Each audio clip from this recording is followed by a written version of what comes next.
Hi everyone. A couple of people have asked me, Peter, you being the number one, about some advice about using the phone and having to make phone conversations and video conversations with our customers currently.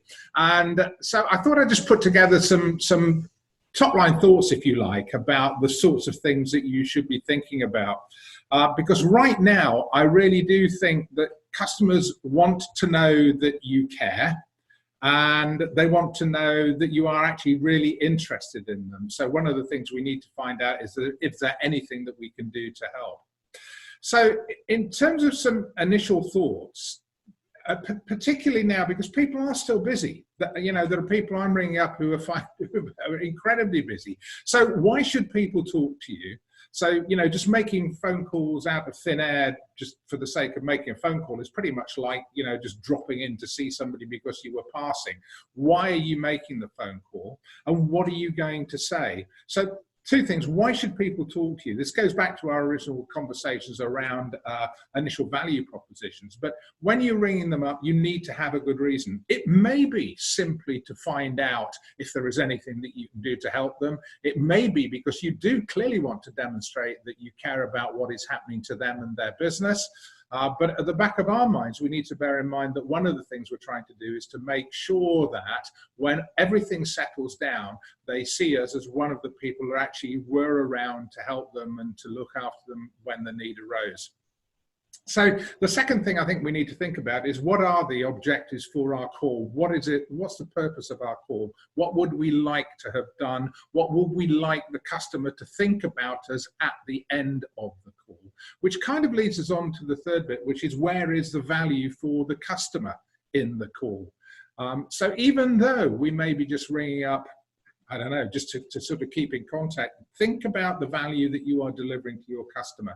Think about the fact that whether we like it or not, our customers will still be comparing us with our competitors. So how our competitors respond to the situation will potentially be used as a benchmark against which we will also be judged. So how are you going to make yourself stand out? What is it that we're going to do that actually says to the customer, these are the people who are truly professional and are really into the thing?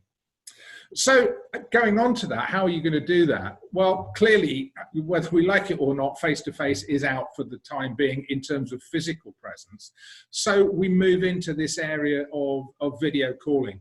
And I know some of you are less happy with doing this than others. It is, well, it's a real essential, I think, today. So I'm going to give you some ideas as to how to do that in a moment. But video call and phoning is going to be the primary means of being in touch with people. So I refer you to the previous slide in terms of the things that we need to think about to make sure we're utilizing people's times intelligently and effectively. So just thinking about video calls, treat a video call pretty much in the same way as you would treat a face-to-face meeting with your customer. So that does mean preparing in advance and thinking about what you want to say and what you want to do. But it also means dress appropriately because you are going to be seen. So sitting there in your PJs is not really going to work terribly well in terms of communicating that professional perspective that you would like to do.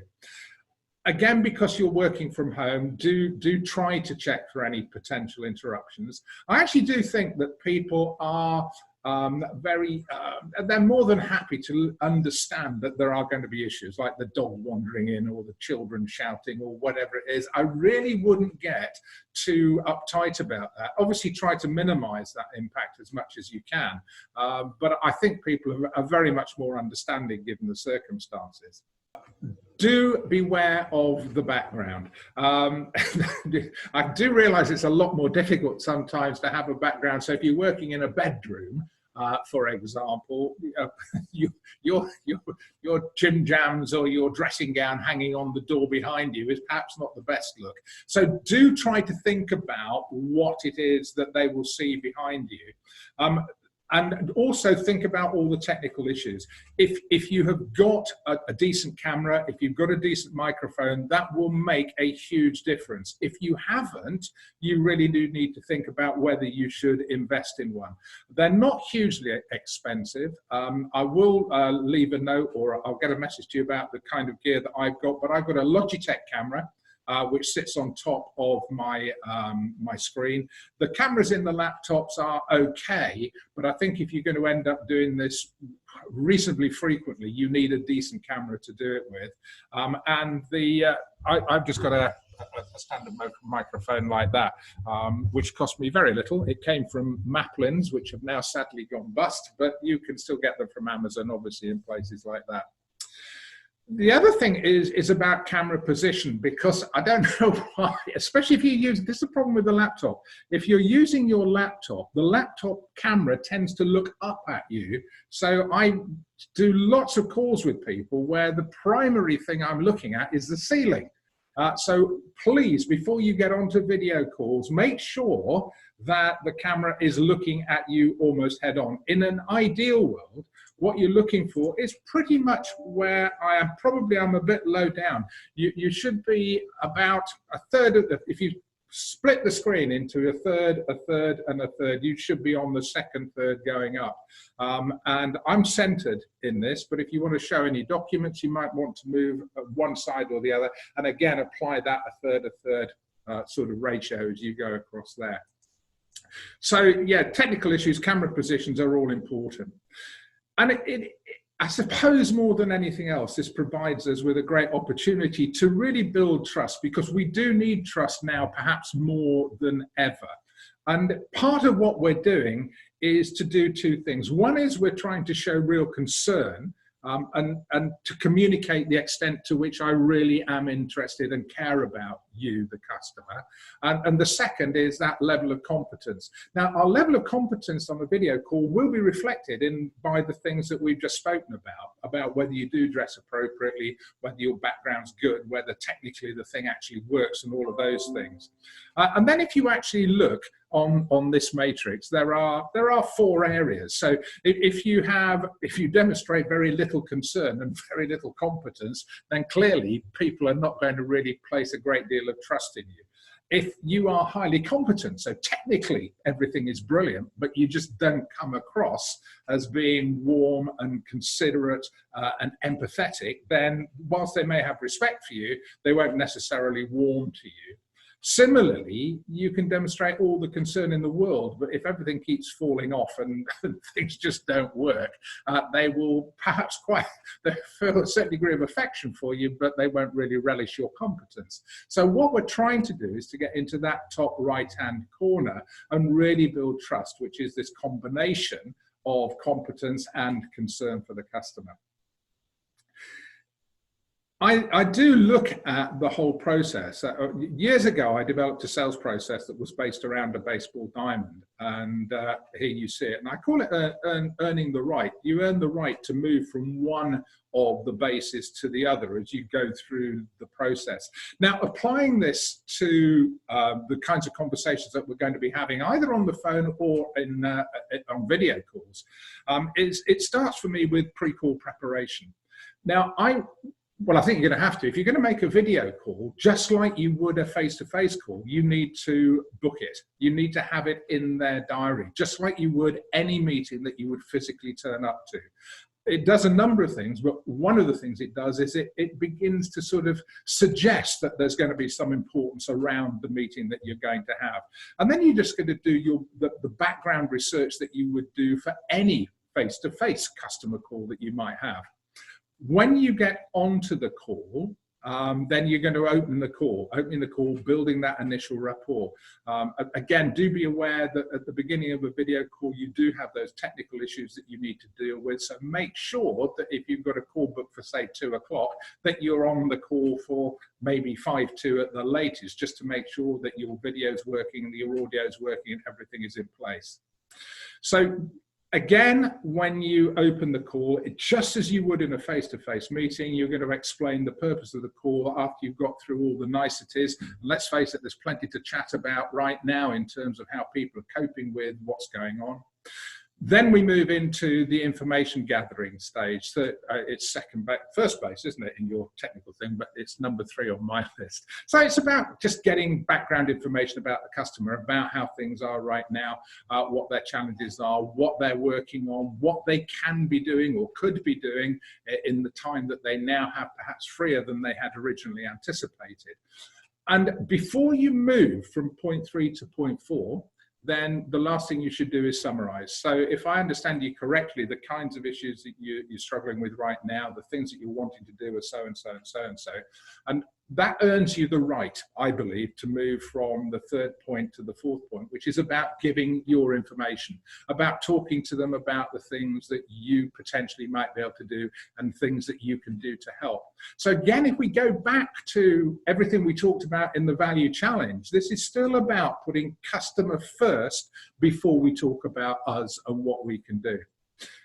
Well, not the final bit, point 5 is about gaining commitment. So really getting commitment from the customer about what is going to happen next.